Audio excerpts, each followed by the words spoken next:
Shalom, selamat pagi jemaat dikasih Tuhan. Kita kembali beribadah melalui mesbah keluarga. Ibadah dengan bersama-sama keluarga kita masing-masing di rumah.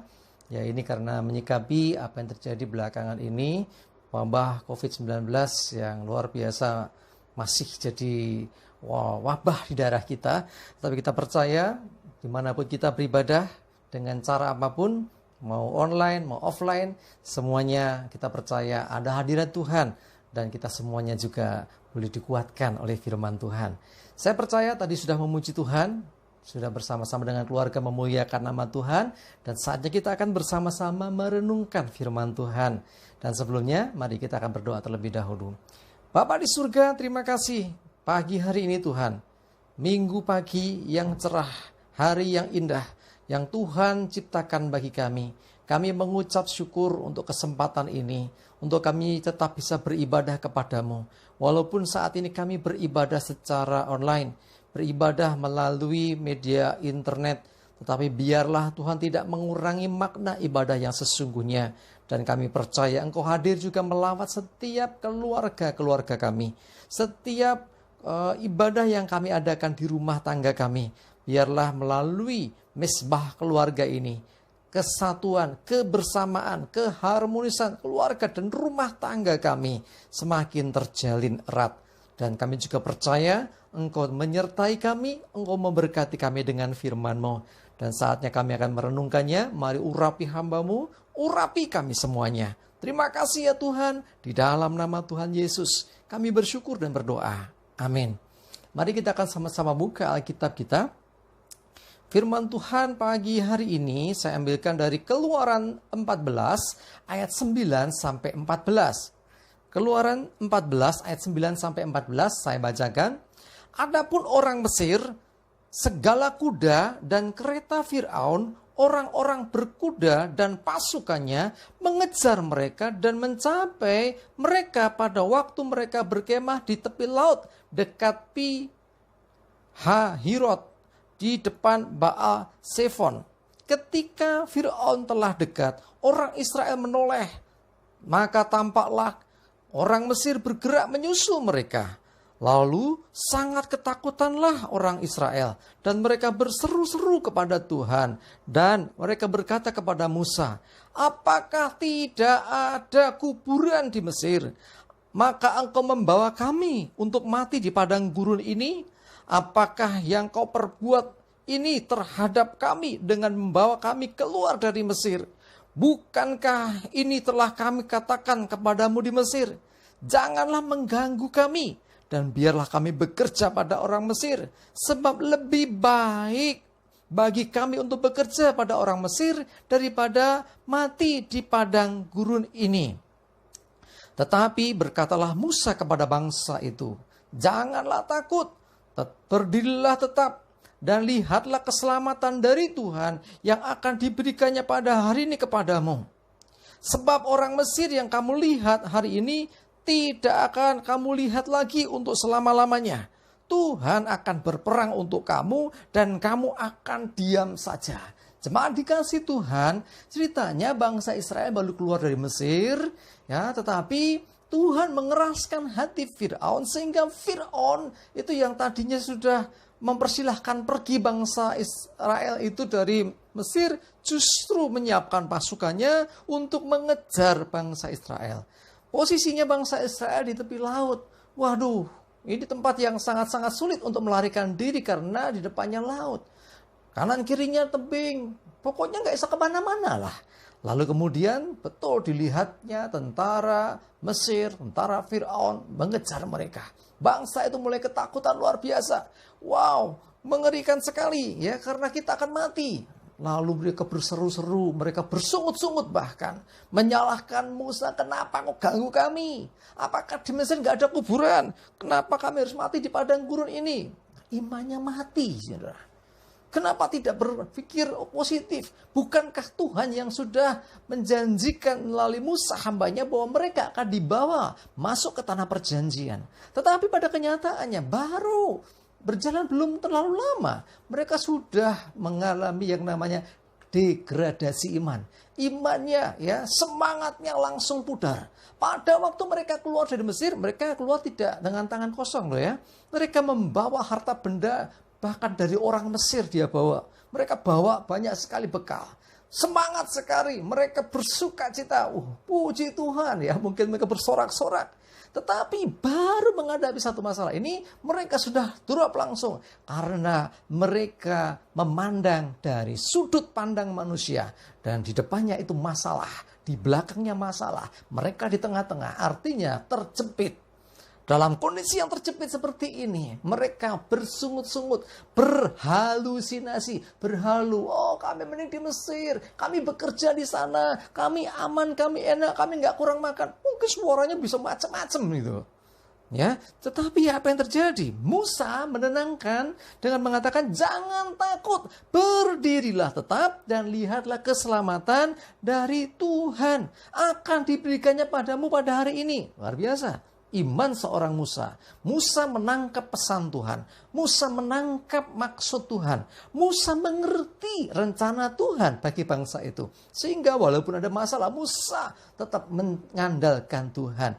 Musa tidak menjadi kendor. Walaupun bangsa itu mencoba menggoyahkan imannya. Jemaat dikasih Tuhan. Mesir adalah masa lalu. Bangsa Israel sudah keluar dari masa lalunya, yaitu perbudakan di Mesir. Harusnya memandang masa depan. Karena masa depannya adalah apa? Tanah perjanjian. Memang menuju tanah perjanjian itu tidak seperti orang berjalan dari satu tempat ke tempat lain dengan tanpa halangan. Hambatan halangan banyak. Salah satunya yang dihadapi masa itu. Mungkin kita bisa enak ngomong, iya ya Israel kenapa gitu aja bersungut-sungut. Coba saudara bayangkan, posisi saudara adalah bangsa Israel pada masa itu. Ya, kira-kira pikiran saudara seperti Musa atau seperti orang Israel? Ayo coba. Ya. Mereka tidak terlatih perang, mereka terbiasa kerja, dan mereka sekarang diberhadapkan situasi yang sulit. Di hadapannya ada laut. Jelas, tidak mungkin menyeberang laut. Berbalik, jelas tidak mungkin ada tentara musuh, yaitu tentara Fir'aun. Mau kemana? Kanan kiri, tidak memungkinkan juga. Dikejar, pasti ketangkep semua. Ya, sangat-sangat manusiawi. Tetapi sangat-sangat tidak ilahi. Ya, tidak seperti yang dipikirkan Tuhan. Tuhan punya rencana, pasti Tuhan sanggup menggenapinya. Jangan berpikir masa lalu. Ada begitu banyak orang setelah ikut Tuhan, itu pikirannya masih pikiran lama. Kalau ikut Tuhan, mari belajar ikuti cara berpikirnya Tuhan. Artinya apa? Kita harus tinggalkan yang di belakang kita, arahkan pandangan ke depan. Loh, depan itu masalah. Jangan depanmu sini, depan lebih jauh lagi. Di depannya lagi, ya lebih jauh lagi. Karena Tuhan janjikan tanah perjanjian. Kalau dalam Yeremia 29 dikatakan apa? Hari depan penuh harapan. Depan kita mungkin masalah, tapi depannya sana lagi. Itu masa depan yang penuh harapan. Nah, tergantung kita. Apakah kita cuma memandang sebatas ya masalah itu saja, atau bisa sampai melampaui dari masalah itu. Kalau cara pandang kita melampaui masalah lebih jauh dari itu, maka kita akan melihat kemuliaan Tuhan. Kita melihat hari depan penuh pengharapan. Kita akan melihat tanah perjanjian. Orang Israel memandangnya cuma apa yang di depan mata. Ya, tidak memandang jauh di depan sana, tapi hanya terbatas oleh pandangan mata. Yang dilihatnya masalah, yang dilihatnya air, di belakangnya musuh. Saudara dikasih Tuhan, orang-orang yang sudah menyatakan percaya Tuhan, menyerahkan hidup kepada Tuhan, hidupnya bukan tentang dirinya lagi tetapi tentang Tuhan, sudah seharusnya orang itu mengikuti sudut pandang Tuhan, cara pandang Tuhan, mengikuti rencana Tuhan, percaya dan mempercayakan hidup kepada Tuhan. Sekalipun diizinkan masalah, sekalipun diizinkan pengujian terjadi, diizinkan problem terjadi, beban hidup yang berat terjadi, lihat ke depan. Tuhan janjikan masa depan yang penuh harapan. Jangan berhenti sampai di situ, itu belum selesai. Memang kita harus melewati laut itu. Memang kita harus melewati pergumulan itu. Tetapi di dalam penyertaan Tuhan, kita pasti bisa. Tuhan tidak pernah gagal. Amin. Tuhan tidak pernah gagal, tapi kita seringkali gagal. Karena apa? Karena kita mengandalkan kekuatan kita. Tapi kalau kita mau mengandalkan Tuhan seperti yang dikatakan Musa tadi, maka kita sesungguhnya punya pengharapan. Tidak perlu takut lagi. Musa berkata bahwa di depan kita ini menghalang, tetapi ada Tuhan keselamatan kita. Dikatakan jangan takut, berdirilah tetap, jangan goyah. Bahkan dikatakan kamu akan diam saja. Tuhan yang akan berperkara. Betul kan? Israel enggak berperang loh dengan tentara Firaun. Israel bisa menyeberang di tanah yang kering ketika laut itu terbelah. Lalu yang terjadi, tentara musuh, tentara Firaun, tentara Mesir itu mengejar. Dan mereka semua akhirnya binasa di laut. Saudaraku dikasih Tuhan, bersama dengan Tuhan, kita akan dibawanya melewati kemustahilan demi kemustahilan. Wah, ada banyak kemustahilan di depan kita yang akan kita lewati. Kita bisa. Ingat, bukan gagah kuat kita, tapi tuntunan Tuhan, penyertaan Tuhan. Jadi jangan kita berhenti. Jangan jadi goyah ketika menghadapi masalah. Lihat, di belakang masalah itu ada kemuliaan yang disediakan Tuhan. Amin. Coba kita lihat juga ya, kisah dalam Kejadian 19 ayat 17. Ya, kisahnya tentang Lot. Ya, coba saya bacakan ya. Sesudah kedua orang itu menuntun mereka sampai keluar, berkatalah seorang, larilah, selamatkanlah nyawamu. Janganlah menoleh ke belakang. Perhatikan ini. Dan janganlah berhenti dimanapun juga di lembah Yordan. Larilah ke pegunungan supaya engkau jangan mati lenyap. Memang akhirnya ditawar oleh hambanya, jangan sampai, wah masuk sampai segitu toh. Akhirnya gini gula. Intinya poinnya adalah larilah, selamatkan nyawamu, jangan menoleh ke belakang. Oke, poinnya itu ya. Lalu kemudian di ayat yang ke-26, ya, Kejadian 19 ayat 26, tetapi istri Lot yang berjalan mengikutinya menoleh ke belakang lalu menjadi tiang garam. Lah ini masalah nih. Perintahnya jangan noleh ke belakang. Apapun yang terjadi, maju terus, lari terus. Tetapi istri Lot yang berjalan mengikutinya menoleh ke belakang. Ketidaktaatan istri Lot menyebabkan dia akhirnya menjadi tiang garam. Ya, tiang garam gambarannya seperti ini ya. Nanti sudah bisa lihat ya, di internet juga ada itu tiang garam. Ya, jadi ketidaktaatan, andaikan taat, mereka selamat. Firman-Nya kan berkata larilah, jangan menoleh. Tapi menoleh juga. Karena mungkin didengarnya suara gemuruh di belakangnya. Oh, mungkin teringat, aduh rumahku, aduh harta bendaku, aduh ternakku, aduh semua yang kutinggalkan gimana nanti. Bisa saja pikiran macam-macam. Karena itu, kalau engkau diperintahkan Tuhan, maju, jangan noleh ke belakang. Jangan noleh, maju saja. Karena kita percaya, Tuhan yang memerintahkan, Tuhan yang menuntun, pasti menyelamatkan. Tetapi kalau noleh, artinya kita ingat yang lalu, ingat yang di belakang, lihat yang di belakang, terjadi masalah. Jemaat dikasih Tuhan, 2020 sudah lewat. Mungkin di sana ada kenangan. Mungkin di sana ada kita mengalami kegagalan, mengalami keberhasilan, mengalami sukacita, mengalami beban hidup, mengalami sakit, mengalami apa saja. 2020 sudah lewat. Ayo lihat ke depan. Masa depan kita ditentukan keputusan hari ini. Ya, jadi masa sekarang itu di tengah-tengah. Ya, jadi yang membedakan atau yang membatasi masa lalu dan masa depan itu adalah masa sekarang. Kalau kita memutuskan pilih menoleh ke belakang, melihat masa lalu, bahkan kita mengagumi masa lalu, atau jawabannya juga begitu salut dengan masa lalu, ada juga yang getuni masa lalu, menyesali masa lalu, atau pokoknya di sana memang banyak peristiwa yang sudah kita lewati. Tapi ingat, Tuhan tetapkan kita untuk maju. Ingat, yang dijanjikan Tuhan hari depan penuh pengharapan, bukan masa lalu. Masa lalu bisa jadi pelajaran, oke. Masa lalu bisa jadi pengalaman, oke. Pengalaman kegagalan di masa lalu jangan terulang di masa depan. Ya, keberhasilan masa lalu yang luar biasa. Oh, mungkin jadi cambuk kita. Oh, masa depan aku mesti lebih baik. Ya, kalau gagal di masa lalu, rugi di masa lalu, oke, lewat. Sekarang masa depan harus berhasil. Kemarin berhasil, harus lebih berhasil lagi. Ya, tapi jangan di sana terus.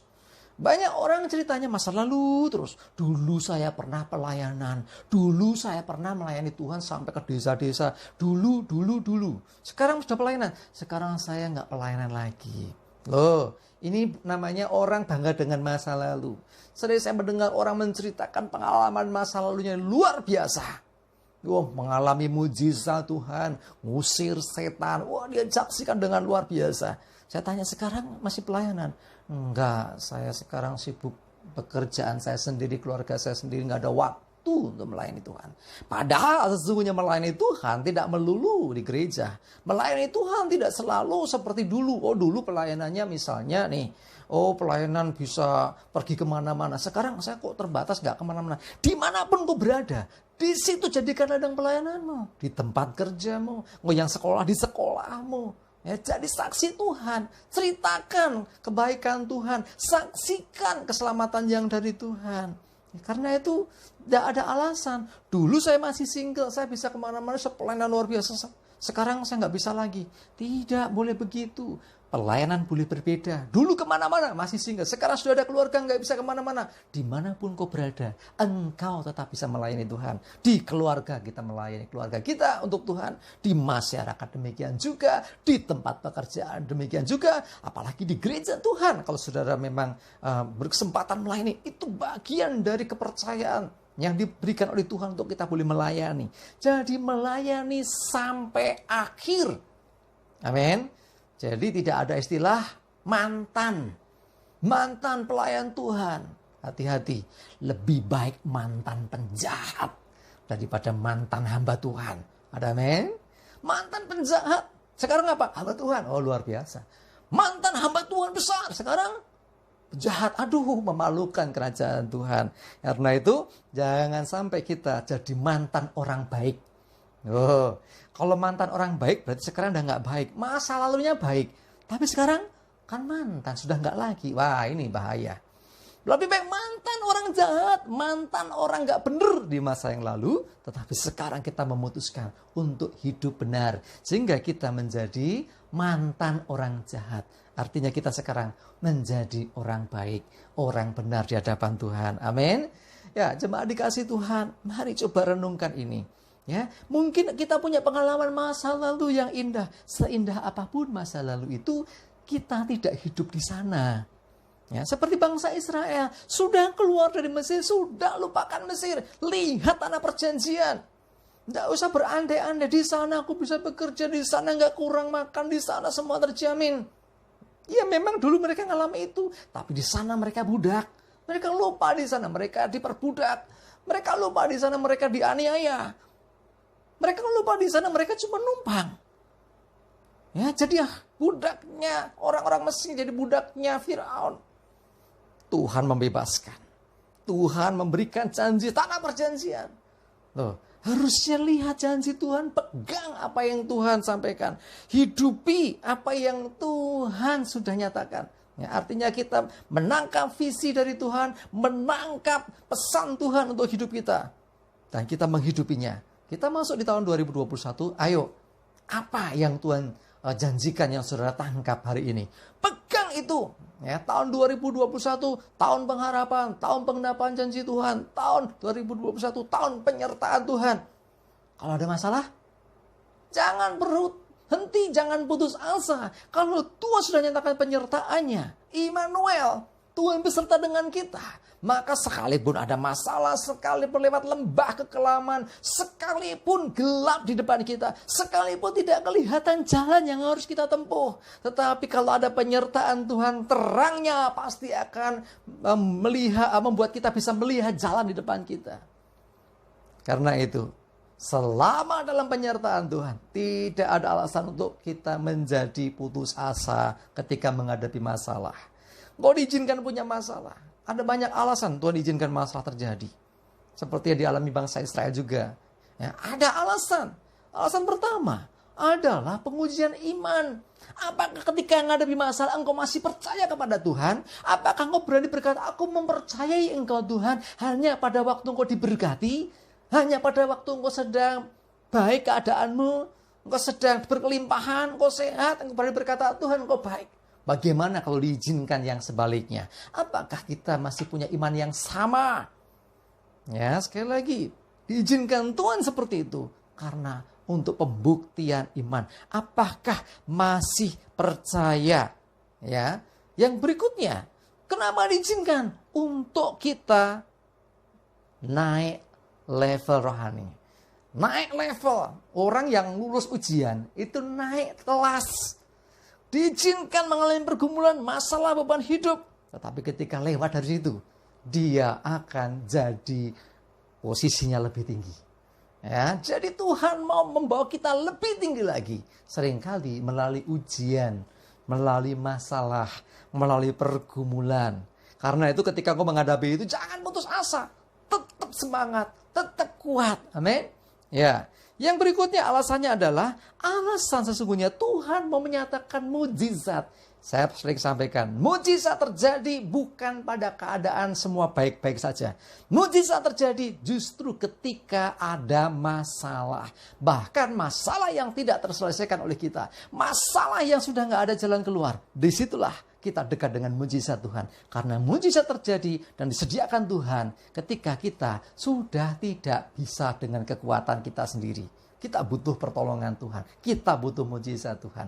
Selama masih bisa, ya seringkali proses alami yang terjadi. Tetapi ketika proses alami sudah nggak mampu lagi, masih ada satu lagi, mujizat Tuhan. Seringkali Tuhan mau nyatakan mujizat. Seperti bangsa Israel, mentok laut, wah ndak ada lagi. Cara manusia ditewu iraiso, dibendung iraiso, balik ngelawan ya jelas kalah. Karena mereka tentara yang terlatih, sementara bangsa Israel itu terdiri dari orang tua, anak muda juga ada sih, anak-anak, bayi, ibu, wah banyak sekali. Korbannya pasti banyak. Tetapi itu cara manusia.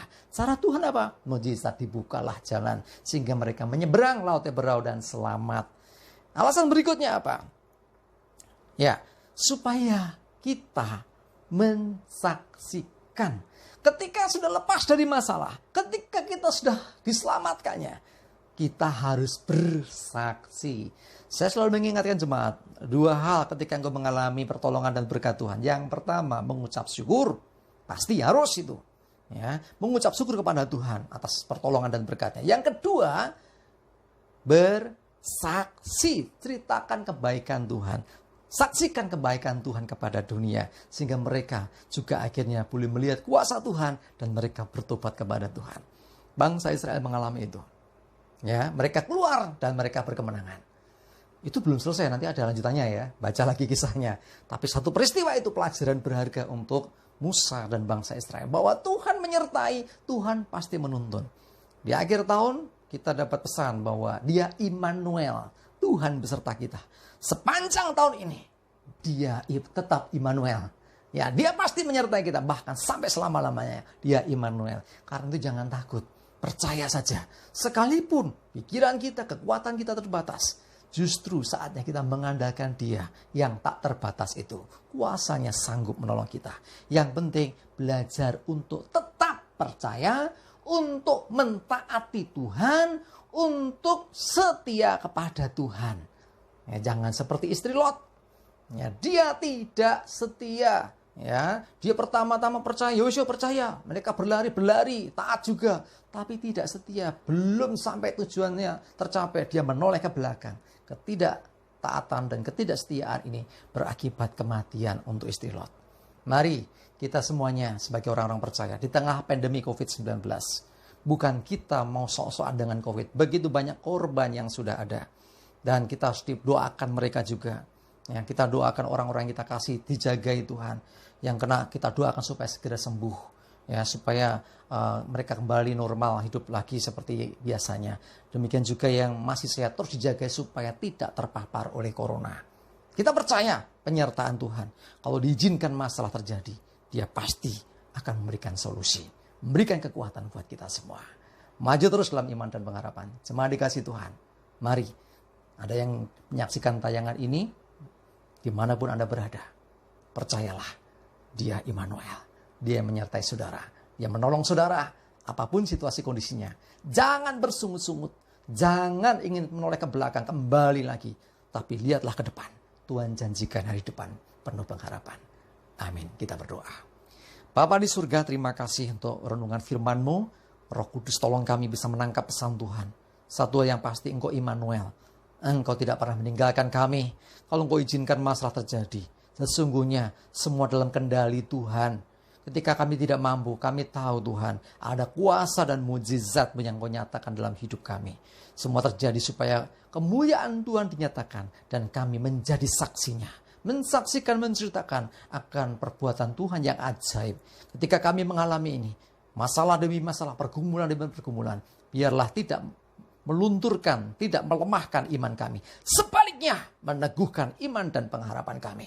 Terima kasih Tuhan, kami mengucap syukur. Roh Kudus tolong kami, jadikan kami pelaku-pelaku firman Tuhan. Berdoa saat ini untuk setiap jemaat Tuhan, di mesbah-mesbah keluarga, dan setiap pemirsa yang menyaksikan tayangan ini. Tuhan memberkati mereka semua. Engkau melawat mereka semua. Roh Kudus, ketika mereka mendengarkan firman ini, teguhkan imannya. Mari Roh Kudus, Engkau sentuh hatinya. Biarlah kebenaran, benih firman Tuhan tertanam dalam hati kami semua. Bertumbuh dan akhirnya menghasilkan buah melalui kehidupan kami. Terima kasih, kami bersyukur. Kami serahkan seluruh hidup kami dalam pimpinan dan penyertaan-Mu. Aman dan selamat dalam lindungan dan berkat Tuhan. Terpujilah nama Tuhan. Biarlah segala rahmat, anugerah, berkat, perlindungan, penyertaan, pemeliharaan, dan pertolongan Tuhan atas hidup kita dari saat ini sampai selama-lamanya dalam berkat nama Tuhan Yesus Kristus. Amin. Semangat terus, mari maju terus dalam iman dan pengharapan. Apapun yang terjadi, ingatlah dia Immanuel beserta dengan kita, menyertai, menolong, dan menuntun kita. Tuhan memberkati kita semua. Amin.